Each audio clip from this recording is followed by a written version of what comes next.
Hi everyone, welcome back to my channel. My name is Gretchen and today I am here with my anticipated book releases for July of 2024. So over the last few months, I have been putting together these anticipated release videos and I have absolutely loved putting them together and I've had a lot of good responses from them. So I'm gonna keep continuing to do them because it is such a great way for me to force myself to stay on top of books, and I have just really enjoyed so much looking into and researching all of the different websites and articles about new books coming, and selfishly it's been a really fun time for me as well. So there are 5 weeks of book release dates in July this year, with our first being on July 2nd, which is obviously a Tuesday here in the States. That's when our books are released. And keep in mind that when I talk about these release dates, they're all for the US release dates. And I know that some of these are already available in other parts of the world, or it might actually be later that they're available to you because they're being published in the States first. So the first week, as I mentioned, is July 2nd, and I think there are 3. Yeah, there's 3 that I want to talk about. The first is one that I actually already have a physical copy of, but I don't have it right in front of me. It was a book of the month selection, and that is The Lion Women of Tehran by Marjan Kamali, and this is being published by Gallery Books. I loved her novel, The Stationery Shop, and I was so happy when I saw that she had another novel that was being released. This one focuses on female friendship and it spans the course of several decades. It starts in the 1950s and we have our 2 young friends, Ellie and Homa. They meet when they're just 7 and they quickly become instant friends. And then Ellie's kind of financial situation and her family's financial situation changes, and Ellie is kind of forced away from Homa, and she is kind of swept up into this new world of luxury, and over the course of time their friendship starts to fade. They are eventually reunited later in life, and it comes during a time of, political upheaval in Tehran, and that is likely to cause a lot of pain and complications to them rekindling their friendship. And it just sounds like it's going to be a roller coaster of a book. And if the writing in this one is even half as lovely as what was in The Stationery Shop, I will be a very happy girl, because the writing and the prose in The Stationery Shop was stunning and it was such a beautiful story. So I know that she can write, and I really have high expectations for this book. The second book is called The Gods of the Woods by Liz Moore, and this is being published by Riverhead. So if that name is familiar to you, Liz Moore was the author of Long Bright River, and that is sadly a book that has been on my TBR for a while. I have attempted to pick that up so many times and decided against it, but it's still one that sounds really interesting to me. And it's mainly because I have heard really positive reviews about it. So I am still intending to read that. I might try to read that before I get to this one, but this sounds really interesting to me. It's a mystery set in 1975 at a summer camp in the Adirondacks. We have a young girl, her name is Barbara. She is at this camp and she goes missing, and she just so happens to be the daughter of the owners of the camp. And what makes the story even more interesting is 14 years prior, their son also disappeared in the same way. So this sounds like a great summer read, a summer mystery, and there have been several blurbs out there that have kind of described this as having the Secret History vibes, which immediately intrigued me, so we shall see. And then the last one being released the week of July 2nd, is already a book that I'm hearing a lot of buzz about, and that is Evenings and Weekends by Oisín McKenna. And the publisher's blurb says, it's for fans of Sally Rooney and Tori Peters, a stunning debut that follows a vibrant multi-generational cast of characters through a London heatwave as their simmering tensions and secrets come to head over a feverish, life-changing weekend. So to me, this sounds messy and claustrophobic,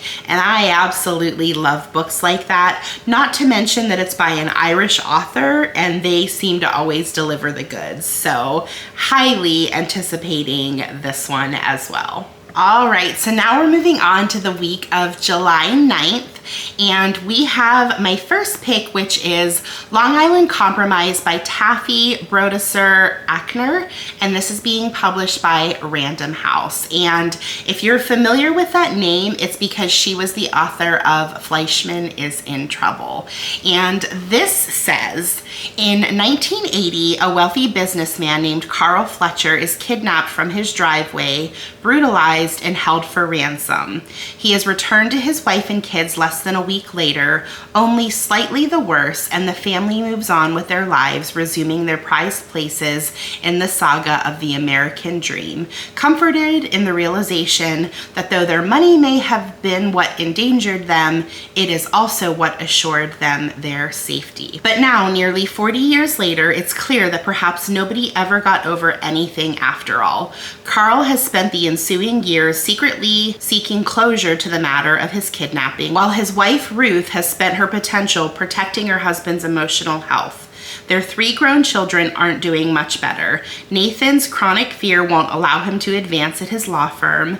Beamer, a Hollywood screenwriter, will consume anything, substance, foodstuff, women, in order to numb his own perpetual terror. And Jenny has spent her life so bent on proving that she's not a product of her family's pathology that she's come to define it. As they hover at the delicate precipice of a different kind of survival, they learn that the family fortune has dwindled to just about nothing, and they must face desperate questions about how much their wealth has played a part in both their lives' successes and failures.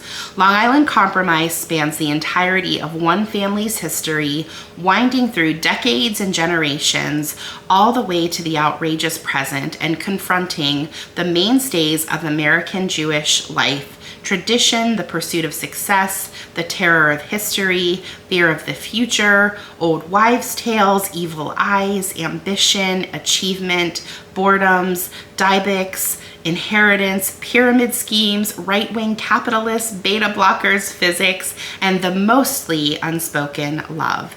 This sounds great.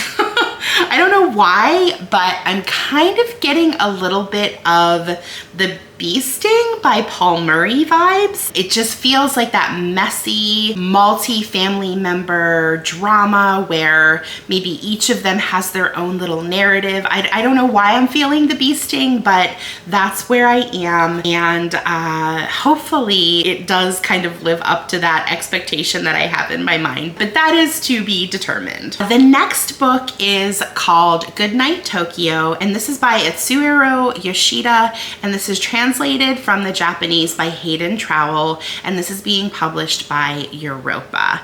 Now, this is set over several nights between the hours of 1 a.m. and 4:30 a.m. in and around Tokyo. It says this mind-blowingly constructed book is an elaborate, energetic fresco of human nocturnal existence in all its mystery. On this journey through the labyrinthine streets and hidden corners of one of the world's most fascinating cities, everybody is searching for something, and maybe searching in the wrong places.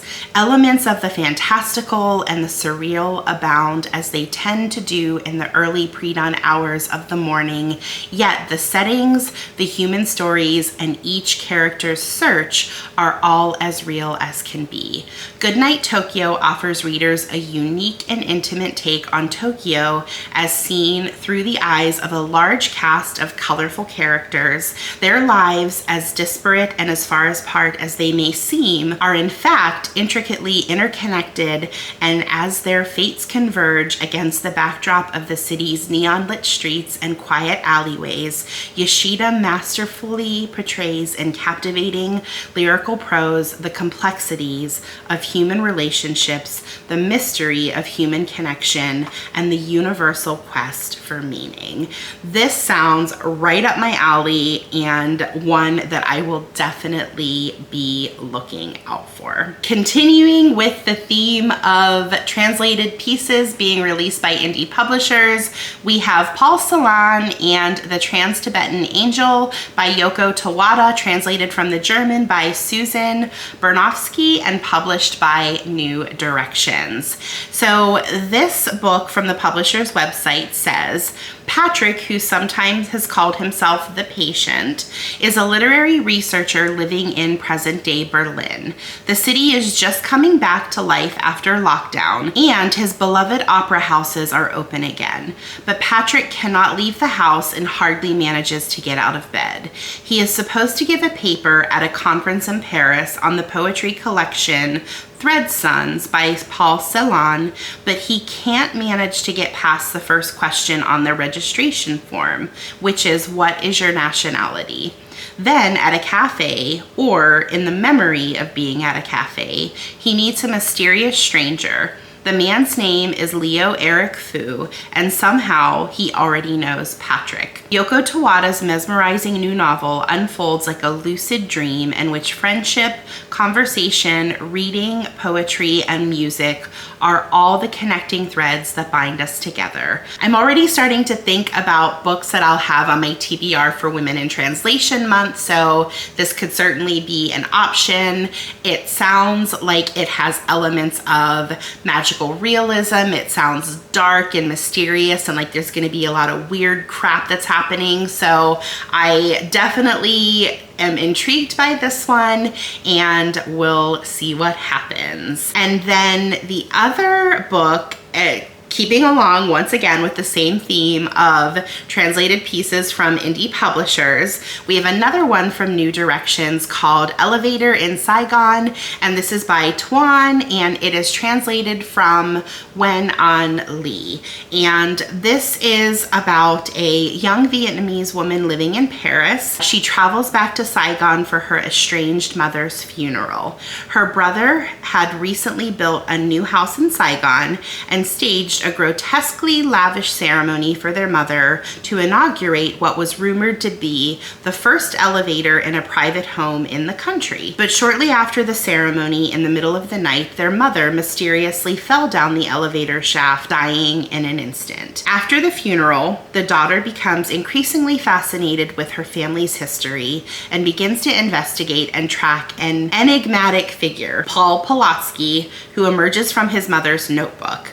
Like an amateur sleuth, she trails Polatsky through the streets of Paris, sneaking behind him as he goes about his usual routines. Meanwhile, she also researches her mother's past, zigzagging across France and Asia, trying to find clues to the spiraling, deepening questions her mother left behind unanswered and perhaps unanswerable. This book is still banned in Vietnam. Elevator in Saigon is a thrilling novel combining elements of the detective thriller, historical romance, post-colonial ghost story, and a scathing satire of life in a communist state. So there are so many things about this book that sound appealing to me. First of all, satire. I love a good piece of satire. Second, it's a book that's banned. And anytime a book is banned, I'm immediately intrigued and I want to read it because it usually has something very important to say. And third, It says post-colonial ghost story, and that makes me think that there might also be a little bit of magical realism in this one, and you know I'm always here for magical realism. And this would also be another really good option for Women in Translation Month. So I will keep all three of those translated books on my radar. All right, we are moving on to the week of July 16th, and I think this is the week that has the most books in it. So the first one that I want to talk about is called Beep, and this is by Bill Roorbach, and this is being published by Algonquin. And I know that this is not going to be a book for everybody, but I can definitely see myself enjoying this one. So it says, in this immensely enjoyable and wise novel, it takes a sweet and personable squirrel monkey, Beep, to help us see the world we live in more clearly. While intending only to go deeper and higher into the Costa Rican rainforest to find a mate, he instead meets Inga, a kindly American tween on vacation with her family. Inadvertently, Beep travels to Manhattan with Inga with her devoted help and a little bit of inspiration from a visiting Greta Thunberg, along with a dramatic zoo liberation. Beep manages to change the destiny of the world. He even finds his monkey love. Along the way, a vast cast of engaging and perceptive animals have a great deal to say about humanity and the divisions among us, our alien cities, our strange practices, our folly, as well as our beauty and our promise unfulfilled. This book sounds like it has a very important message, but aside from all of that, it just sounds like a really charming and quaint read. I know there are a lot of readers out there that don't like books told from the perspective of animals, and I totally get that. And the description of this is kind of giving me a Disney version of Kara Jane Buxton's Hollow Kingdom novels.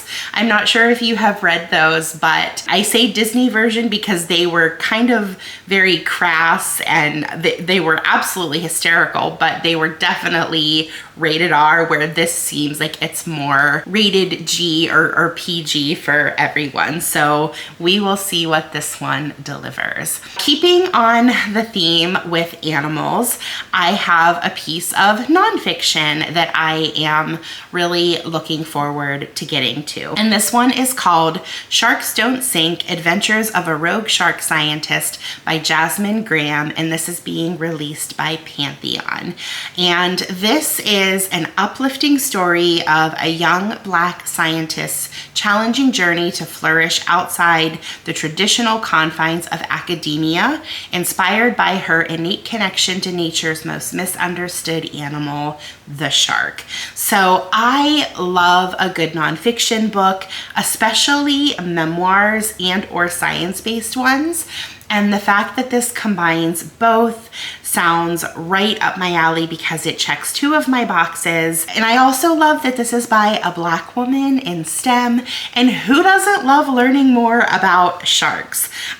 This would definitely be the perfect book. The timing of this book is actually funny because if you live in the States, you are probably very familiar with the Discovery Channel's Shark Week. And for those of you that don't know, it's when we have like a science and nature channel, and they dedicate an entire week in July every year to content about sharks.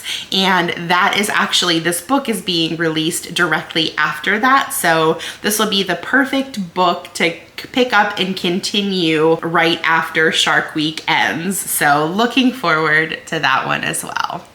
And next we have a book called Vanal Nightmare, and this is by Halle Butler, and this is being published by Random House. So this book follows Maudie as she abruptly ends her long-term relationship and moves back to her hometown, throwing herself at the mercy of her old friends as they, all suddenly tipping toward middle age, go to parties, size each other up, obsess over past slights, dream of wild triumphs, and indulge in elaborate revenge fantasies. When her friend Pam invites a mysterious East Coast artist to take up a winter residency at the local university, Maddie has no choice but to confront the demons of her past and grapple with the reality of what her life has become. As the day of reckoning approaches, friends will become enemies, enemies will become mortal enemies, and old loyalties will be tested to their extreme. This is supposedly a funny book, and what immediately sold me on it was when David Sedaris did a blurb, and it says that her perverse sense of humor should be studied and celebrated. I mean, I don't know if you're familiar with David Sedaris, but he's hysterical, and he has quite a perverse sense of humor. So when you have somebody that is already funny and has that type of humor and a dark humor, and he is questioning the humor of another author in that same vein, I am immediately intrigued by that, and I cannot imagine that this book will not deliver getting such high praise from the likes of David Sedaris. So I am in, and I will definitely be attempting to put a hold on that at my library, so hopefully they get it in. And then the next two books are interesting because they're both reprints, and I just find it fascinating that we're kind of having this resurgent of all of these books that were published years and years ago that kind of fell into obscurity, that these publishing houses are starting to bring back and republish and gain a new modern audience. And the first one of those is called Fog and Car, and this is by Eugene Lim, and this is being released by Coffee House Press. So what this says is Jim Fogg is marooned in a small Midwest town shortly after his divorce, succumbing to aimless nostalgia. His ex, Sarah Carr, has moved to New York City, hoping to skip right over any mourning period for their marriage. Despite everything, Jim and Sarah find they're still connected through an old shared friend. When they both decide to chase him down, the resulting coincidences and cryptic occurrences culminate in a trading of souls that blurs the lines between reality and something much stranger. A moving mystery about loss, grief, and the loneliness of the human condition. Fog and Car was hailed as the arrival of a masterful new voice in American fiction on its initial publication. Now, more than a decade later, it reads as nothing less than prophetic. And like I said, I just love when older books get a rebirth, and they're usually well curated and, you know, brought back to life for a good reason. So I'm really excited about this one. And as I mentioned, we have another reprint, and this one is called Rhine Journey by Anne Schlee, and this is being published by McNally Editions.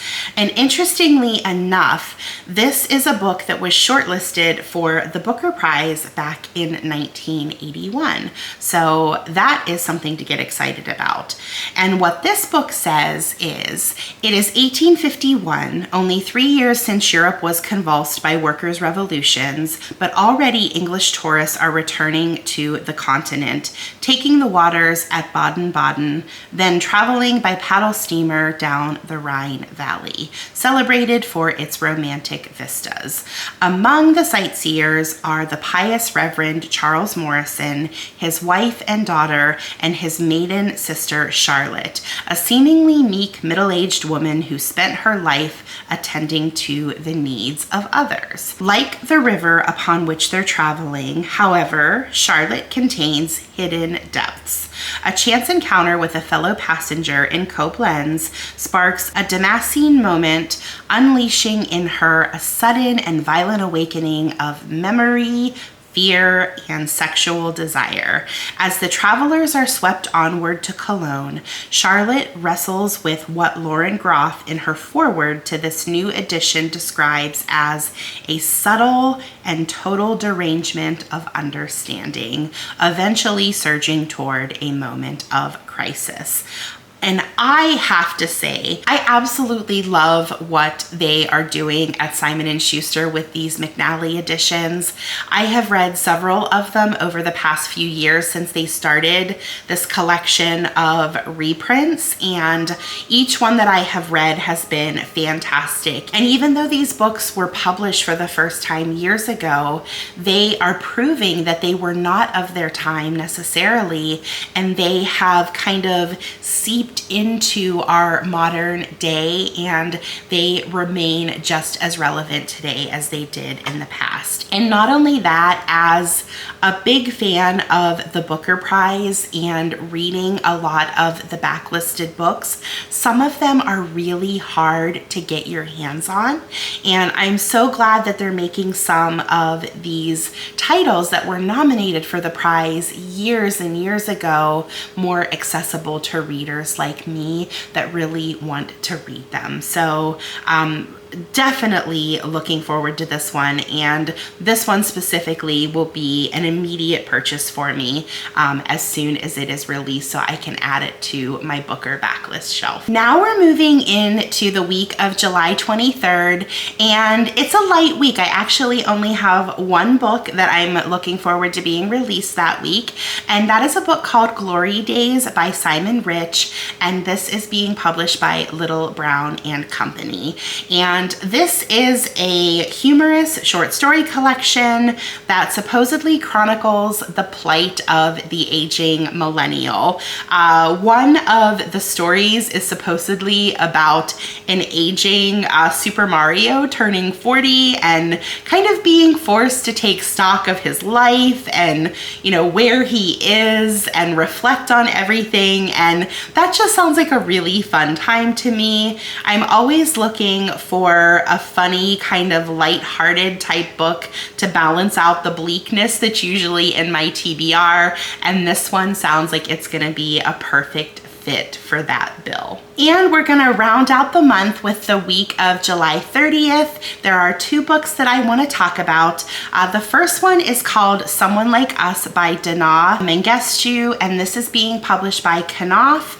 And this says, it's the son of Ethiopian immigrants seeking to understand a hidden family history and uncovers a past colored by unexpected loss, addiction, and the enduring emotional pull toward home.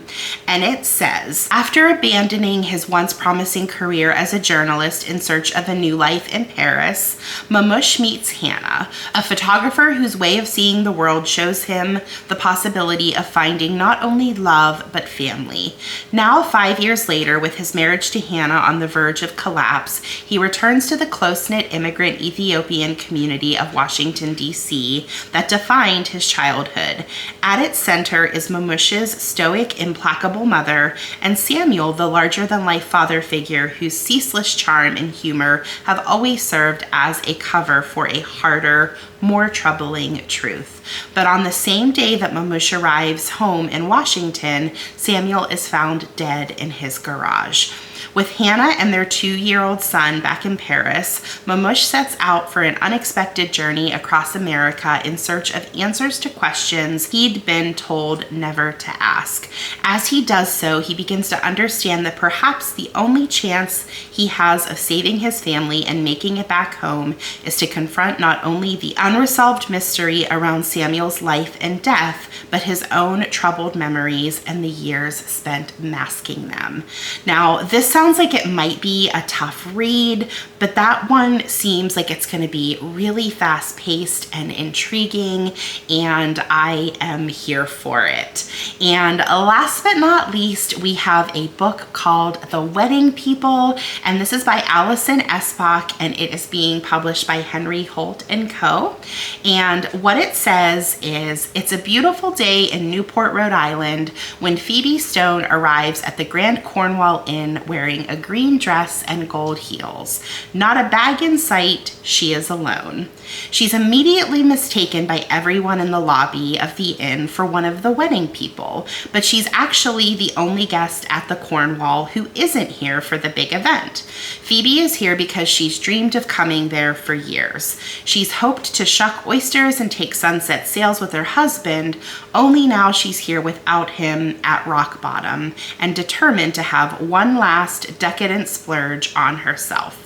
Meanwhile, the bride has accounted for every detail and every possible disaster the weekend might yield for, except, well, Phoebe and Phoebe's plan, which makes it that much more surprising when the two women can't stop confiding in each other. In turns absurdly funny and devastatingly tender, Alison Esbach's The Wedding People is ultimately an incredibly nuanced and resonant look at the winding paths we can take to places we never imagined, and the chance encounters it sometimes takes to reroute us.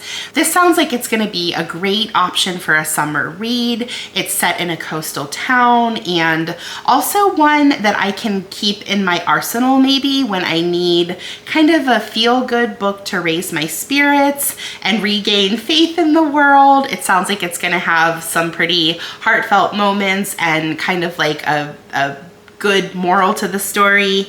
And apparently there were already bidding wars from production companies trying to get the rights to this book for filming. So it must be a pretty decent story if people are going out of their way to try to get the rights to film it. So this might not only be a great summer read, it might be kind of a future maybe rom-com or something similar to a like romantic drama that might be coming out in the years to come. So we will see.